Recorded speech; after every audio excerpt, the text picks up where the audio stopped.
Hello and good evening to all of you. तो जैसा कि आप सभी को पता है कि डीएलएड का एग्ज़ाम कभी भी हो सकता है। 27 फ़ेब को होने वाला था लेकिन नहीं हो पाया, बट अब कभी भी ऐसा हो सकता है कि आपका पेपर आ जाए। इसीलिए हम लोग 1000 क्वेश्चंस की एक सीरीज़ चला रहे हैं जिसमें आपके एग्ज़ाम होते होते बहुत सारे क्वेश्चंस हो चुके होंगे कवर, और बहुत ही कम टाइम में काफ़ी सारे क्वेश्चंस हम इसमें डिस्कस करते हैं। तो आज का जो सेशन है उसको स्टार्ट करते हैं। सबसे पहले देखते हैं पहला क्वेश्चन। पहला क्वेश्चन है, who is the founder of Syed dynasty? Syed वंश के संस्थापक के तौर पर किसको जाना जाता है? सैयद वंश दिल्ली सल्तनत काल का एक वंश था। अगर हम सीक्वेंस देखें तो सबसे पहले स्लेव डायनेस्टी आती है, यानी गुलाम वंश आता है।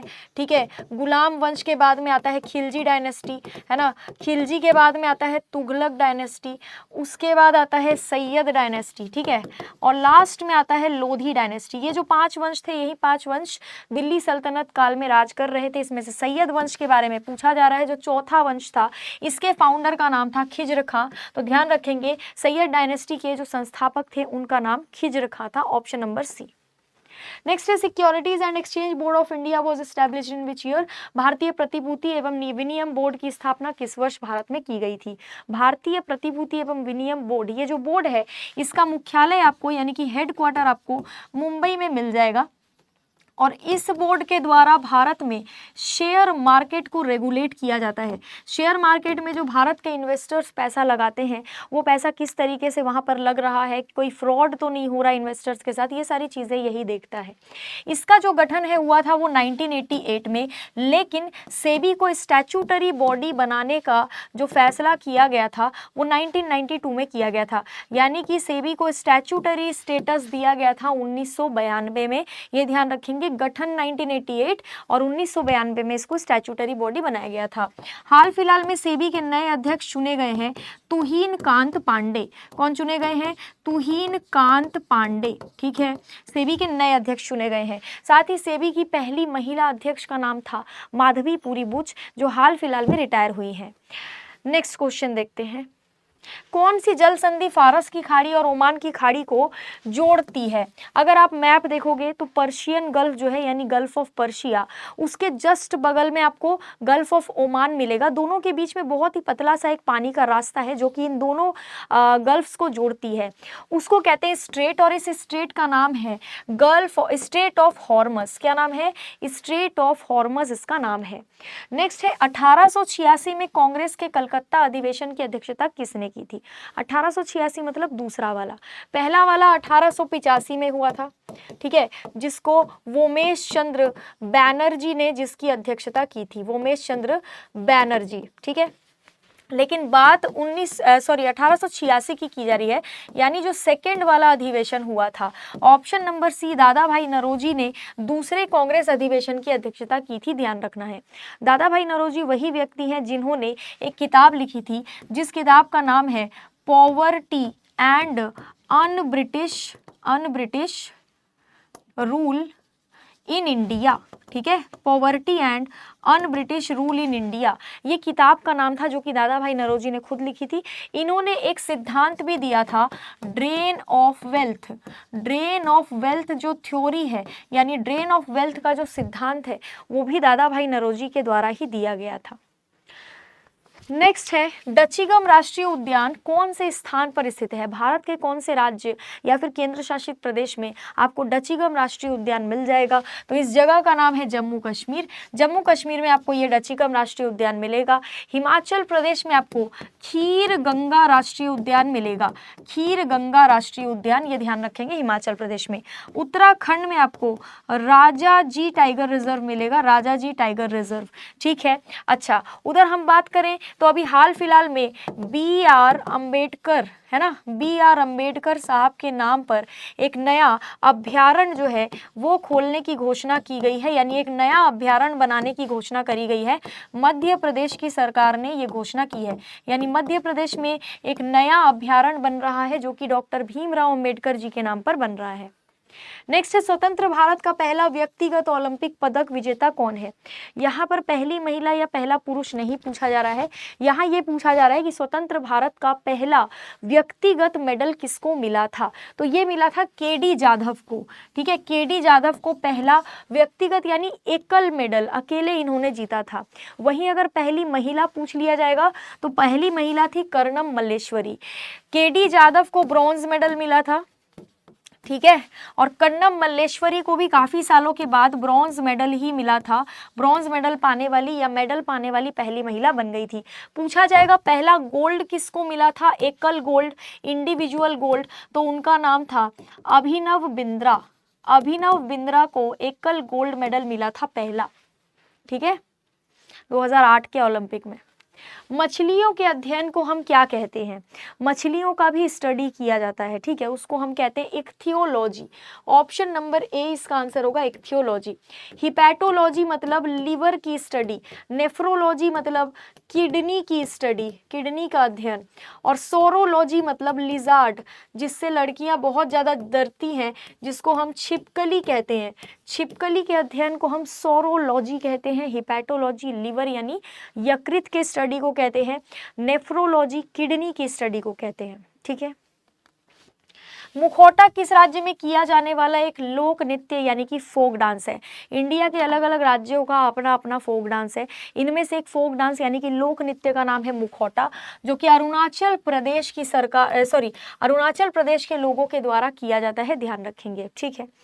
नेक्स्ट देखते हैं, राष्ट्रीय अनुसूचित जाति आयोग कौन से आर्टिकल से संबंधित है।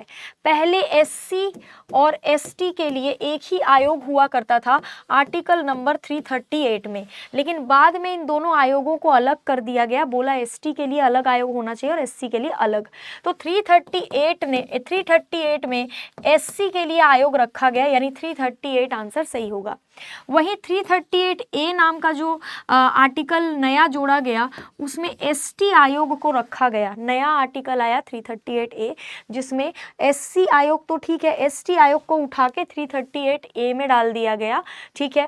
उसके बाद 338B आया जिसमें ओबीसी आयोग आया, ओबीसी यानी बैकवर्ड क्लासेस के लिए जो आयोग है वो 338B में दिया गया है। प्लूटो ग्रह को किस ग्रह से अच्छा ये क्वेश्चन गलत है, ऊपर वाला क्वेश्चन पढ़ेंगे, है ना।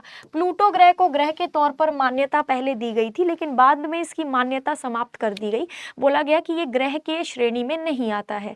तो ऐसा कब किया गया, तो 2006 में प्लूटो ग्रह को प्लूटो ग्रह की ग्रह के तौर पर मान्यता को समाप्त किया गया। आंसर होगा 2006। और ये ग्रह की मान्यता समाप्त किसने की, international astronomical union, international astronomical union के द्वारा ही ग्रह को मान्यता दी जाती है और ग्रह की मान्यता समाप्त करी जाती है। तो आईएयू ने 2006 में प्लूटो के बारे में बोला कि नहीं, गलती से हमने इसको ग्रह डिक्लेयर कर दिया था, लेकिन ये ग्रह नहीं है, ठीक है। भारत ने संसद की संयुक्त बैठक का प्रावधान किससे लिया है।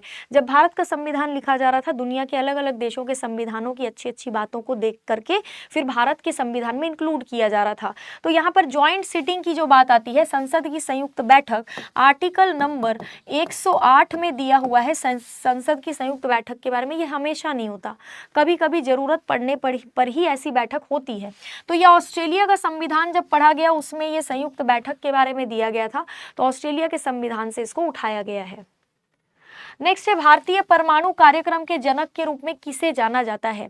Who is known as the father of Indian nuclear programme. तो डॉक्टर होमी जहांगीर भाभा जी को जाना जाता था न्यूक्लियर प्रोग्राम के जनक के मामले में। एमएस स्वामीनाथन हरित क्रांति के जनक, ठीक है, हरित क्रांति के जनक।